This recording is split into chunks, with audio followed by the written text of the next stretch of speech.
Okay, so we're gonna be watching stream ideas, and we are starting with this video. If I can share my screens, we're gonna be starting with everything missing from the Michael Jackson movie. So, thank you for the bit, Santiago. Santiago underscore Snoop 95 cheered. X30. Okay. Anyways. So as I was saying, we did react to the Michael movie on the channel. It was removed from copyright. Copyright. It was removed with copyright. Unfortunately, but this is basically a breakdown of everything that wasn't put into the Michael Jackson movie.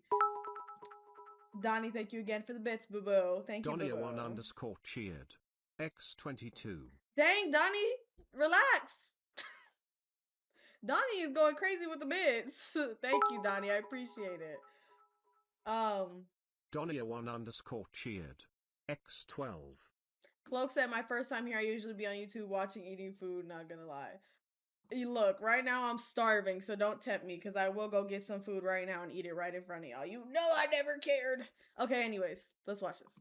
What's going on, ladies and gentlemen? It's your main man, Stony the Great, and I am back with a treat for y'all. If you've been subscribed or following me for a while, you may have seen my short form series called Everything Missing from the Michael movie. Basically, I went through every single part of the film and filled in all the gaps that the movie just skipped over. And y'all love the series so much, and I really appreciate that. So today, I'm going to give you a full, long version of everything they missed in the Michael movie in chronological order. If you thought the short form was cool, then I think you might really love the long form. So sit back, relax, and let's get into it. This video is 25 minutes long, so we're not going to be here too long. Not going to do a lot of pauses, but I will pause if I have something to say. Oh yeah, and if you're new here, welcome to the channel, first of all. Drop a comment, hit me with a like and a subscribe. And for all my day ones, welcome back, gang. So the movie covered the years from 1966 all the way to 1988. But there were quite a few things that they skipped over. I mean, very important things that got skipped over. So in this video, I'm not going to really touch on the Jackson 5 stuff that real much. Quick, before we get into this video, I just want to say something real quick. I promise I'm not going to pause. I'm going to listen unless, you know, I have something to add on. I want to say, when I reacted to the Michael film, I don't remember if I said it in my video. When I reacted to the Michael film, I personally felt like it was a film about Michael's career. That's it. A lot of people were upset that they skipped and didn't add a lot of things, but I feel like you just have to take it at face value. It's about Michael. It's called Michael. It's about Michael's career, and that's it, right? So a lot of people are like, oh, they're not good. They're acting like the brothers were, you know, pushed offish or Joe act a certain way in this film or whatever. But I think they weren't trying to focus on that. I think they were trying to focus of how Michael was feeling, how Michael was making music, etc., etc. I think that's exactly what they were trying to focus on. So I feel like the things that they're missing is probably not going to be things that needed to be in the film. Like, it had to be in the film for the film to be better. But we're going to see what this guy has to say. Because that is a whole nother beast that I will have to do more research and take on later. For now, we're just going to talk about adult Michael, and that starts off in 1978. So in the movie, when it transitioned over to adult Michael, it dropped us off right before he started making Off the Wall. And as we all know, Quincy Jones produced that record. The problem with that is, they didn't even tell you how Quincy Jones got there, because in the movie, Quincy Jones was barely in the movie. He was again, like I said, though, that goes back to what I said. I feel like they were focusing on Michael and his creation of the album. They weren't trying to focus on how Quincy Jones got there, but it is true. He wasn't there. Side character in the movie kind of made it seem like he wasn't as important as he really was. But if you're a true Michael Jackson fan, then you know that Michael and Quincy went together like milk and cereal back in the day. Now, one very important thing that the movie did not show you was a little project that Michael did before Off the Wall. And honestly, had it not been for this project, there would have been no Off the Wall, there would have been no Thriller, and there wouldn't have been no Bad. And that project was The Wiz. The Wiz came out in 1978, and it was the black version of The Wizard of Oz. And that movie starred Diana Ross. Diana Ross played Dorothy. That leads me to another fun fact. Diana Ross actually was a part of this movie. She was going to be played by Cat Graham, and they had to remove multiple scenes with Cat Graham's version of Diana Ross because Diana Ross did not want to be represented in this movie for some legal reasons. Now, some of those legal reasons could be the fact that a lot of people have accused her of grooming Michael Jackson because she is 14 years his senior. Was around him since he was a child. And as he got older, you can start to see their relationship dynamic change a little bit. So that makes a little bit more sense to me. Obviously, Diana Ross needed to play some kind of role, but she didn't. They cut the scenes. So what I'm hearing so far from the couple of things that he's pointed out is they actually cut out important scenes with certain people in Michael's lives, right? That's about it. That's all I'm hearing so far. They didn't include scenes from Quincy Jones, Diana Ross, so people that actually made Michael, let's be honest, right? It made Michael who he is and made him get where he was. So started to look a little romantic. Now, some people speculate that Michael was the one who had all the feelings for Diana, and Diana kind of just led him on a little bit, but we're not 100% sure. I'm not 100% sure. I don't think anybody can be 100% sure. So. But one thing that is for certain, though, Michael Jackson had legitimate feelings for Diana Ross. And when she got casted to play Dorothy in The Wiz, she handpicked Michael to play the Scarecrow. And it was during the making of The Wiz where Michael Jackson and Quincy Jones started to form a relationship. And this is also around the time that Michael really wanted to venture off from his family and go solo. Now granted, Michael had already had 2 solo records before Off the Wall, but those were basically just Jackson 5 adjacent records. They didn't really showcase Michael as a solo artist, because if you go back and listen to those songs, they literally just sound like Jackson 5 songs. That's why nobody ever really considers Music and Me and Sincerely Michael as his first 2 actual solo records. Now around the time that he made The Wiz,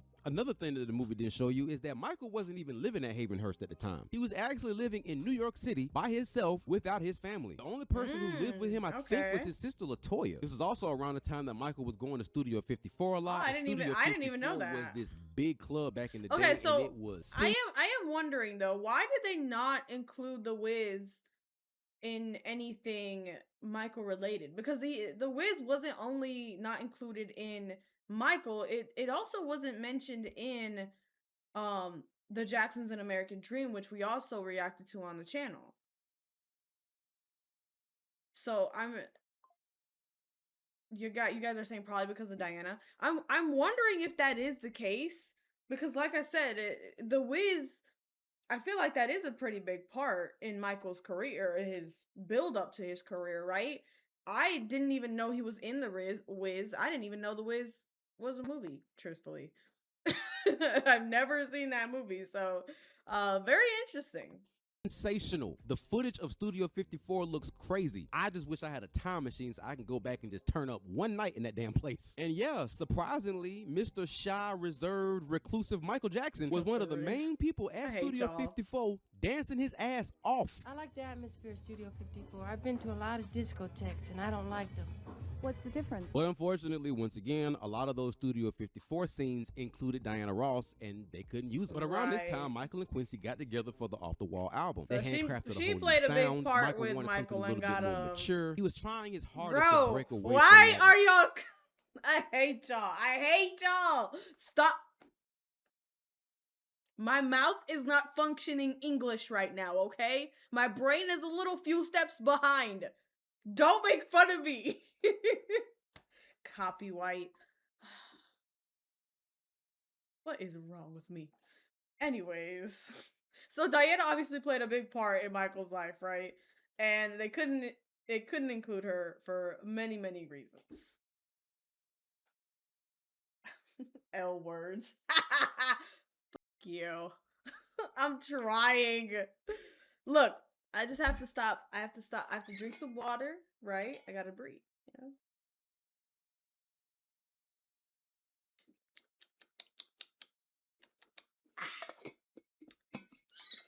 Someone make that into a t-shirt. Yo, on merch that says copyright. Boy band thing that he had been a part of since the 60s. Now, what makes Off the Wall a very unique album is that Off the Wall, high key, was an album full of rebellion, because the album was recorded in 1978 and released in 1979, and this marked the end of the disco era. In fact, some people even consider Off the Wall to be the final curtain call for the disco genre. Even the album's very last song, which is called Burn This Disco Out, is basically everybody saying goodbye to the era. So Michael putting out a disco record when disco was starting to be a thing of the past was a risk. But This is Michael Jackson. Anything he touched turned to gold. Well, in this case, platinum. Definitely. Actually, not you guys double claim this album posture, went crazy. And finally, people started to see Michael as Michael and not just little Michael from the Jackson 5. But unfortunately, the movie didn't show any of what led up to Off the Wall. They just showed him making it. But there's so much history behind that album, and I really wish the movie showed that. But hey, since the movie didn't, that's what you got me for. Now, get it. Another I thing get that the movie did not show you was what happened between Off the Wall. Because I do feel like it does really matter how you built up to the Oh my god, I almost messed up again. It does really matter how you built up to the album that he created. I think that is something they should include in the movie. But you guys got to keep in mind, they also probably had a budget. There was probably some things they couldn't cover because of the Michael estate. There's probably some legal matters. Like, there's so much stuff, you know? Now she's watching everything she says. I hate y'all. Yo, you know what's been stuck in my head ever since I watched the Michael movie? That freaking song that I've heard kind of, but not really. It was like, when they ask why, tell them that it's human nature. Why does he do me this way? You know what I'm saying? Like, that song, it's been stuck in my head. Like, tell them that it's human nature. Okay. Opinion was a huge. Oh my god, Andrew, thank you so much for the gifted again. Has gifted 1 subs to viewers. Wow, thank you. W sub. W subs. Y'all know what to do. Thank you for the bits, Donnie. Donnie's like, why Donnie1_cheered. X22. Donnie keeps sending bits after someone subs, and he's like, why can't I get the same love? Thank you, Donnie. Everybody say W Donnie too. All right. Disservice. Now, granted, I understand that it's a movie. It is not a documentary. You can't just put every goddamn thing in there. You do have to have a runtime. Even though I do think the movie could have been like 3 hours, which is what I was saying. I wouldn't have minded. So I do understand them skipping over certain things, but this, I'm sorry, bruh. Y'all should not have skipped this one because there is nothing legal about this one. So it's not like y'all had to abide by any kind of like legal obligations. Y'all could have put that in there, goddammit. But what people don't realize is that Thriller was high-key made out of spite, because as successful as Off the Wall was, unfortunately, it only got him 1 Grammy at the 1980 Grammys. As much heart and soul as he put into that album, as much time, as much creativity, he only walked away with 1 award. Now, for most people, that's good. I mean, hey, you won a Grammy for your first real solo record? That's impressive. But Michael was like, yeah, I'm used to awards. That ain't enough for me. And as a fellow Virgo and perfectionist myself, I gotta admit, I understand. Michael hooked back up with Quincy Jones with 1 goal in mind: to win more than just 1 punk-ass Grammy. He recorded a bunch of demos. Some songs didn't even make the album. Some of those songs didn't even get released until the Thriller 40 re-release decades later. Songs like Carousel. So people were clowning me because I didn't know that Thriller was the name of the album that Thriller was on. I actually did not know that. I didn't know what I know almost all the songs on that album, and I didn't know that the name of the album was Thriller. And people were clowning me for it. And I'm like, excuse me? They were like, you didn't know that Thriller was on the Thriller album? And I'm like, no, I didn't know that Thriller was the name of the album. I'm talking about some You Young, It's Alright. And Sunset Driver, which, by the way, are 2 awesome records that I really wish they made the album. There was even an early version of PYT that didn't make the album. Pretty young thing. His main goal with Thriller wasn't to just song. sell a bunch of records. It wasn't to just get a bunch of awards. It was to cross over into the mainstream. As big as Michael Jackson was at this time, he was still technically considered just another black artist. In fact, he was such a black artist that MTV wouldn't even play none of his music videos. And we're talking about Michael Jackson, bro. Now, any great album needs a lead single. I think that Michael actually, the movie I'm talking about, Michael the movie, actually really, really piqued my interest, because I imagine the thought process and everything he went through while making these albums and making these songs. I'd imagine the way they executed it in the movie is exactly how it happened. The way Michael's brain works when it comes to music absolutely insane, absolutely crazy. Like, he has to literally, if there is anyone in this world who says that Michael Jackson is not literally the biggest artist to ever walk this earth, if anyone goes against that, they're lying. They're lying to themselves, or Michael hurt them personally in one of his songs or something. Because there's no way. Jackson being, a part of the disco and funk era, that he would release, a upbeat disco funk type of lead single. But no, Michael was way too smart for that. He knew that going over into the mainstream meant he needed to get white people to listen to his album. So he did. Thank you so much, Andre, again for the freaking gifted. W subs in chat. W subs in chat. W subs in chat. Thank you so much, Andre. I really appreciate it, man. You're definitely my love right now. I love you, man. You're my favorite.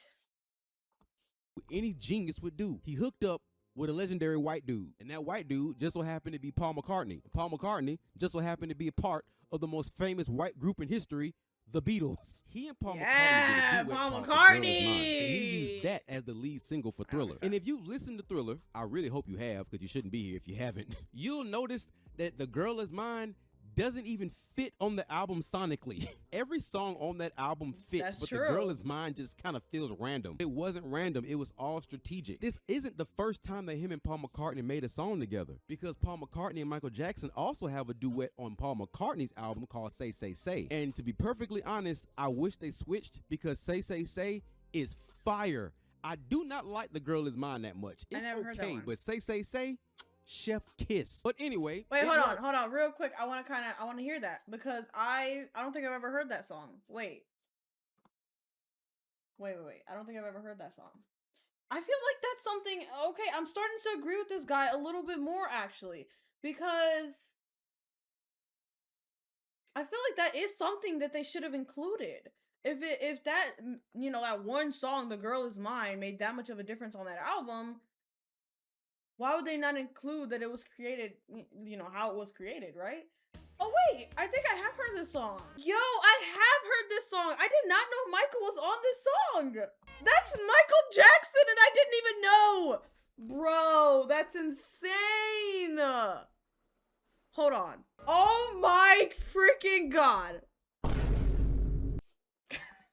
Guys, I didn't know that was Michael Jackson. I am actually in shock right now. Oh wow, that's insane. Wow, that's insane. Him doing that duet with Paul McCartney made people want to listen to it. And by people, I meant white folks. Black folks was going to listen to it regardless. They've been rocking with him since the Jackson 5. So when the album came out, it hit the streets and everybody I feel like that's it. something The they should songs include. were all amazing. It was a Oh my gosh, Purple Ghost, thank you so much Purple for the Ghost 93 joined the Spider-Verse. What up, MJ? Happy Friday. Hey, Smiling Purple face Ghost. emoji. Happy Friday. Hope you're doing good.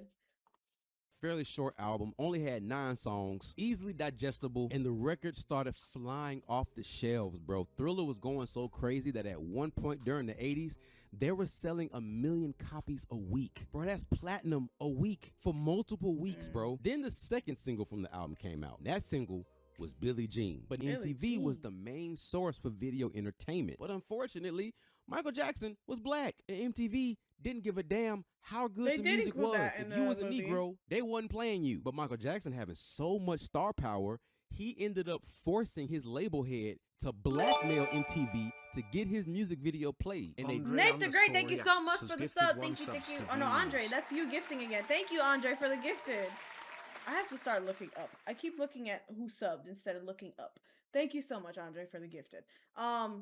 I saw Trinity just say most people think The Girl's Mind's the worst song on the album is absolutely bonkers. Excuse me? I absolutely love that song. Girl is mine. Okay, anyways. What songs are on that album? Wanna Be Starting Something, Baby Be Mine, Thriller, Beat. Oh. Okay, wait. It is a pretty stacked album now. It is a pretty. Okay. We have Wanna Be Starting Something, Thriller, Human Nature, PYT, The Girl Is Mine, Beat It, Billie Jean. These are all really, really, really good songs. Listen to the demo. Yeah, I don't know. I've never heard The Lady in My Life. I don't think I've heard that. Maybe I have, but I'll have to listen to it to make sure. And I think that's it. I think I've heard Baby Be Mine. That album is heat. All right, sorry guys. Did so by threatening MTV to pull every single white artist that was on the label off of their station. So Bruce Springsteen, they did put that in the movie. No more videos. Bob Dylan, ain't no more music videos. We're talking some real heavy hitting people here. And MTV was about to be at a loss. So MTV said, all right, you got it. We'll play Michael. And when they played it, it became the most viewed video that MTV had ever aired. And they played it all the damn time. MTV basically became Michael Jackson television. So now Thriller is selling even more records than it was before. But it's not over with instead of MTV, MJTV. Where's my wait? I don't have my dang. I don't have my stuff. Fuck. That's what happens when you don't have your sounds together. See? Because there's still another thing that happened, and that thing was Motown 25. Now, a guy named Trey. Why you gotta ruin it for me? It was a boom moment. Why'd you have to ruin it? Talking about some or just Michael TV. I'ma ban you.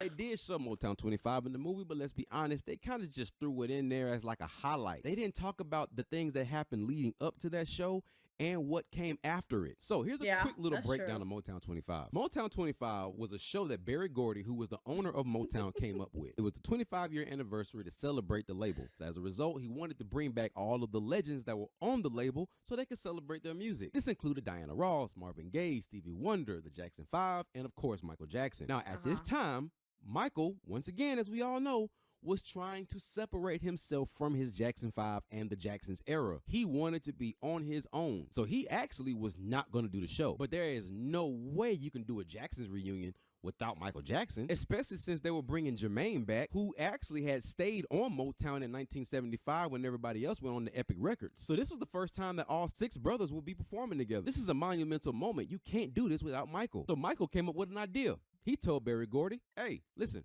I'll do it on one condition. At the end of my set with my brothers, you gotta let me perform Billie Jean by myself. Now, Berry Gordy wasn't against the idea of Michael having a solo set, but the problem was the song he wanted to perform was an Epic Records song. It wasn't a Motown song. But Michael refused to do it unless he could do that song. Berry Gordy sat back and thought about it and said, would people really watch this shit if there's no Michael? Probably not, right? So he said, all right, cool. I know you're going to bring in the views. I know you're going to bring in the ratings. I'll let you do your song. Michael said, all right, bet. And if you watch that Jackson 5 performance with Michael on that stage, he knew that once that set was over with, he was finna turn the hell up because his energy during his performance with his brothers was insane.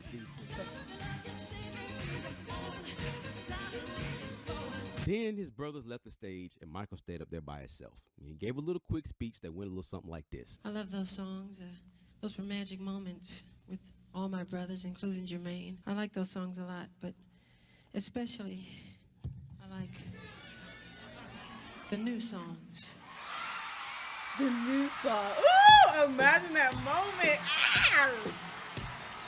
And then the beat dropped and he did his Billie Jean performance. And it was sensational. The crowd was going insane. And then he broke out a move that would solidify him as a superstar, and that was the moonwalk. Little funny thing that people don't know is that after this moment, Michael was actually backstage crying because when he did his toe stand, he kind of stumbled a little bit and he thought he messed up, but then a little kid walked up to him and told him how great he was, and he just felt better about it. And they did kind of address that in the movie when Jafar said, I was supposed to stay on my toes longer, but they didn't really go too deep into it. Motown 25 was an absolute success, but there was something that was about to happen. I feel like there's some things that they did address, they just didn't go deep into it like he's saying, which in my opinion is okay, because it's a movie about Michael. You know, it's a Michael movie. They're not supposed to focus on every single little detail that affects it, right? It's just about Michael, about how Michael feels, about what Michael's going through, his thought process, whatever. I feel like the Jacksons and American Dream probably did a little bit of better at, you know, going into these things, but they didn't focus on Michael. That's why they wanted this movie, for Michael, right? I feel like maybe we could do a combination of both. If we do the Jacksons and American Dream and to fill in all the details, and then we do Michael and kind of just mix it together, it'll make sense. happened because of Motown 25, and it had a little something to do with my boy Joe Jackson and Don King. And this is when we enter the victory era, and boy does this shit get messy. After Motown 25, there was a whole lot of hype for not just Michael Jackson, but also the Jackson brothers as a whole. Everybody was excited to see all 6 brothers together, because again, this never happened before. Because remember, the Jackson 5, before they became the Jacksons, was Michael, Jermaine, Tito, Marlon, and Jackie. But in 1975, when Jermaine stayed on Motown and everybody else went over to Epic Records, they became the Jacksons. Jacksons replaced Jermaine with Randy. This is the first time that all 6 brothers were able to perform and record together. As a result, they came up with something called the Victory album. But Michael wasn't really rocking with that project because he had just dropped Thriller. He wanted to do his own solo Thriller tour, which he so deserved. But instead, family obligations. Trinity, you're right. Randy wasn't in the movie. That was interesting. Okay, that's a big red flag for me. I feel like when Randy took over for Jermaine, when they moved over, I feel like that's a big part that they should have included. And Randy was not in the movie. You're right. He got forced into recording this album that he didn't even want to record. And if you've listened to the Victory album, Michael is barely even on the damn thing. He has one solo song, a duet with Jermaine called Torture, which by the way is the best song on the album, and he has a duet with Mick Jagger called State of Shock, which actually ended up being a hit single. It was the most unorganized Janet, Jackson. I don't really mind Janet not being in the film because she was younger, and Rebby too. I feel like they were both younger, so I feel like they weren't a big part of this whole situation anyways. I think Janet sang back up a little bit sometimes, but I feel like Randy is a big part. Randy and Janet said they didn't want to be in it. Wow, that's kind of crazy. I think Latoya was in it. Wasn't she the one talking with Michael in the room? I thought that was her. Album of all time. It was not a collaborative effort at all. The brothers did. Rebby is the oldest. You're right. I would say Latoya wasn't it. Record not a single song in the studio together, and it really felt like a compilation album featuring solo songs from each brother with a few collabs between each of them. It just wasn't a cohesive album at all. The album that they dropped in 1980 called Triumph, that one was way better than Victory. As a matter of fact, Triumph is another thing that they skipped in the movie, because do y'all remember in the trailer when Joe Jackson was first talking about this tour and Michael said this? I need to think. I told you what to think.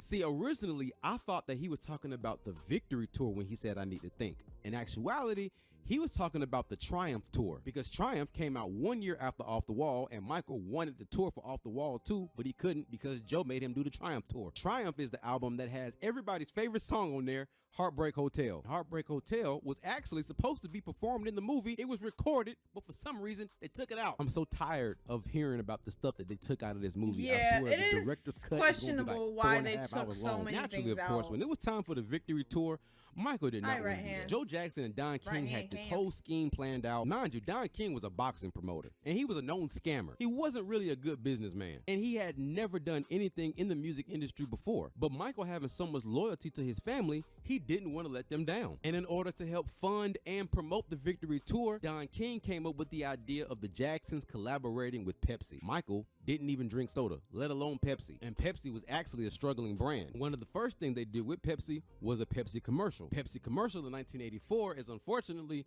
where Michael Jackson experienced his third-degree burns to his scalp. And I think the scariest thing I literally said that in my reaction. I feel like if that never happened, if he never was forced to do that Pepsi commercial, his life would be very, very different. We would still have Michael Jackson to this day. Can you guys imagine that? Like, that's the craziest thing in the world.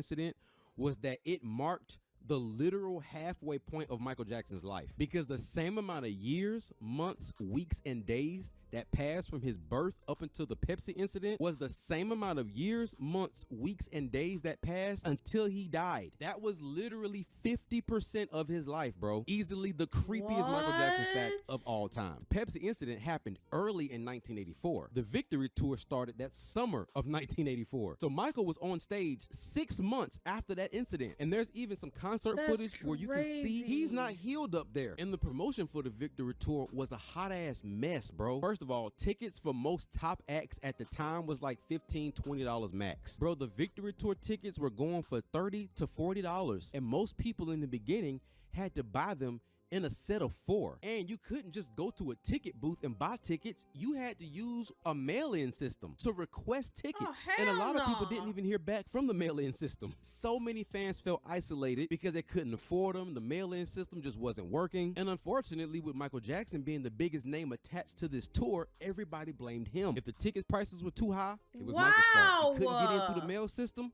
That was Michael's fault too. So Michael started getting hit with allegations of being a sellout and forgetting where he came from. It was just a hot ass mess, bro. Fans were losing money. And none of this is even Michael's fault. He's not even supposed to be on that stage. He's still recovering. This is crazy. It just wasn't a good look. Okay, this is definitely things I feel like they should have talked about in the film. I feel like this is very, very important facts. This was all Don King and Joe Jackson's fault, but guess who cleaned it up? Michael. Michael went public and called for the end of the mail-in system and requested that fans be able to buy tickets normally at a normal price. He then turned around and said that all the money that he makes from the Victory Tour, that he'll be donating it to charity. So all the money he made from that tour, he didn't pocket any of it. He donated all of it to charity. He also donated all the money that he got from Pepsi because of the incident. A 7-figure donation was given to him, and then he donated it to the burn center for the hospital he was at. So at this point, they did cover that in the movie. Someone said the family didn't want to show everything. My question is why? Why? Is there some things that they did not want to show that made them look bad and made Michael look like the good man that he was? I don't understand. I cannot understand why. I don't understand it. It's confusing. They treated him wrong. Clearly, like I said, none of this stuff, we would still have Michael Jackson to this day if his father did not force him to do these things. If his brothers stood up to his father the way that he did. Like, he wouldn't have done that Pepsi commercial. He wouldn't have got addicted to painkillers. He wouldn't have had trouble sleeping. He wouldn't have went to that doctor, and that doctor wouldn't have done malpractice, and he wouldn't have died. If you think about it, like, it's so sad.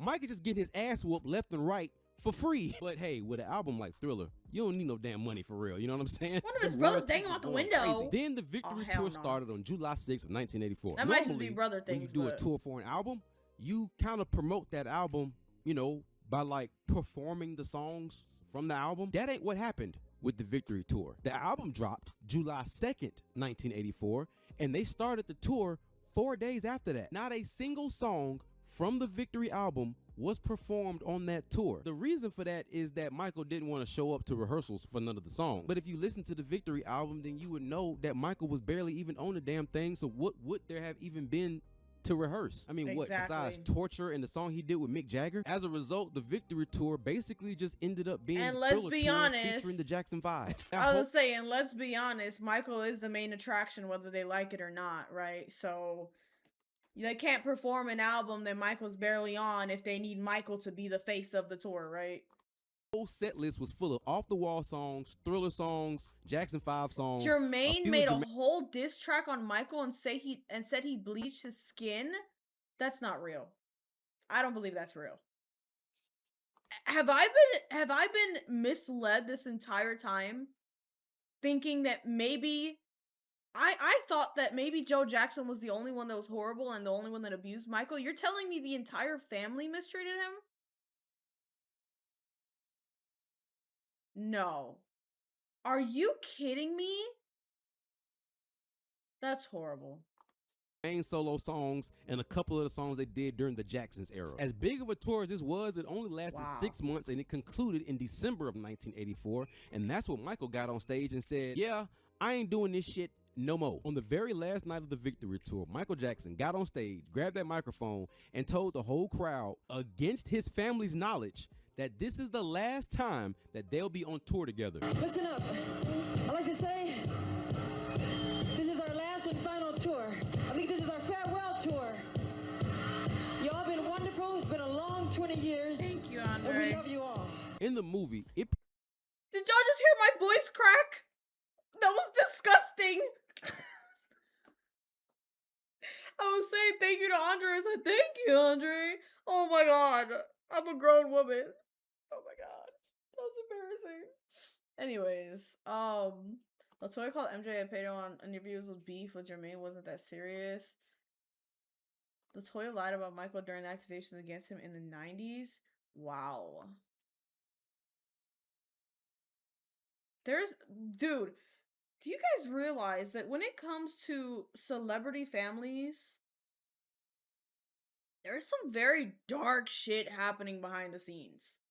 Like, there's some stuff that the Jacksons, when they're all gone, they're gonna take to their grave. And the public is never gonna know about it. We don't even know half the stuff they might have done. You guys are saying, okay, LaToya took it back. She was forced to say that stuff. Well, either way, I mean, I understand she had an abusive husband and whatnot, but you could not force me to say these horrible things about my very famous, very popular brother that has an image to maintain. I'd literally rather go to the police before that happens. Like, I don't know. Pretty much went from that part and it skipped all the way to 1988. In the middle of the Bad tour. Now, that's a long ass jump, bro. That's like 4 years. Oh, this is the part of the video where I fill in the gaps that the movie skipped over in that section. First up, 1985. Let's go. Now, Michael Jackson was pretty quiet around this time. He didn't really do much in 85. First thing he did was he linked up with Lionel Richie and they wrote the song We Are the World. As we all know, that song was a huge charity event, raised about $60 million, and it featured Michael Jackson, Stevie Wonder, Diana Ross, and like 30 plus other major artists of the 80s. Fun fact, Prince was supposed to be on that song, but Prince said, hell no, y'all can leave me out of that. And I don't know if you've seen the behind the scenes footage of the making of We Are the World. I love We Are the World. Absolutely hilarious. Just believe there's no way we can fall. Just believe no way we can fall.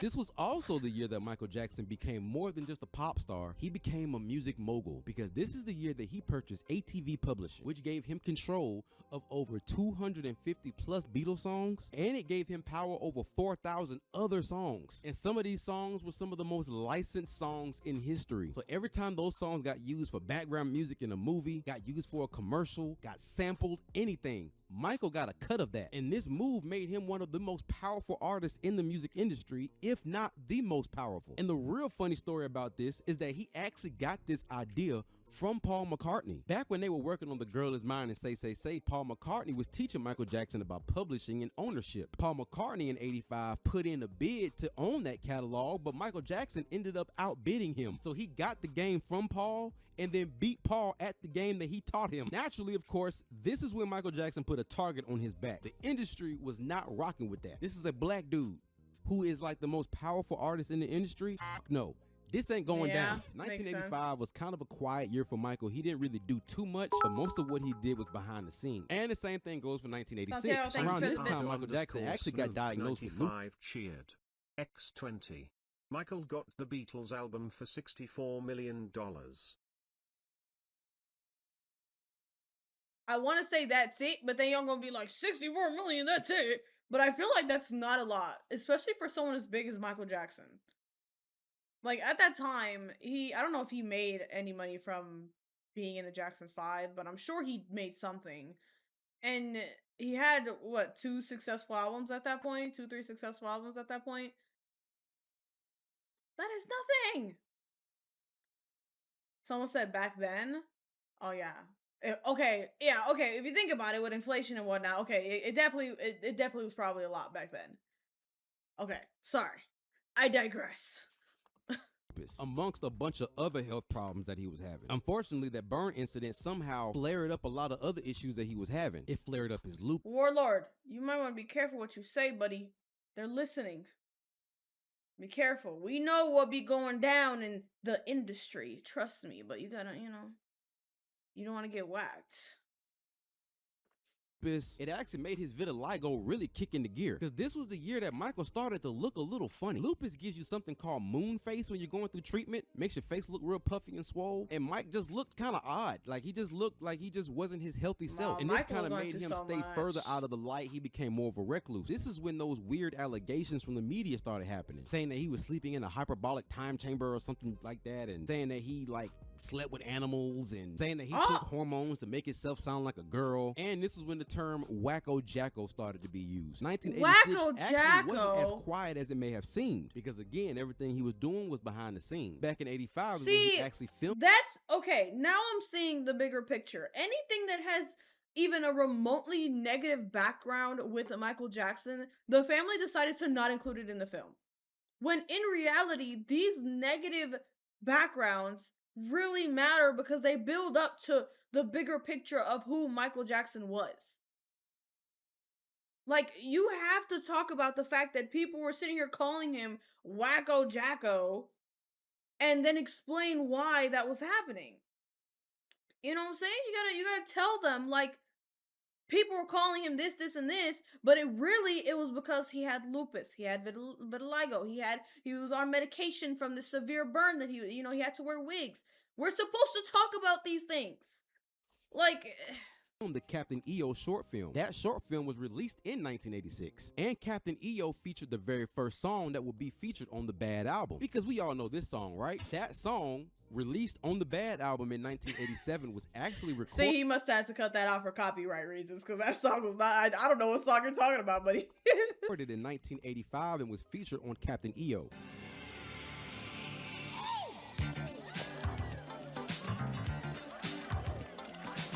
1986 is also when Michael Jackson recorded the Bad short film. That short film was written by Richard Price and was directed by Martin Scorsese, and it was the acting debut for Wesley Snipes. Martin Scorsese directed it? I did not know that. Video was pretty cool in my opinion. It was basically Michael Jackson kind of reestablishing himself as a black artist and letting the black community know that, hey, I may be over here parlaying with these white folks, going pop and being mainstream, but don't forget, I'm still down, I'm still bad, I'm still, you know what I'm saying, I'm still a brother. Don't worry about it. You know what I'm saying? I know I look a little funny, but I'm still me. You feel me? And then the following year in 1987 is when the album finally came out. Michael's entire motivation Someone with the Bad. Hold on. Someone in the chat said Eminem made a whole video mocking MJ Pepsi incident that MJ bought his publishing rights. As much as I love Eminem, deserved. What do we say, guys? Deserved.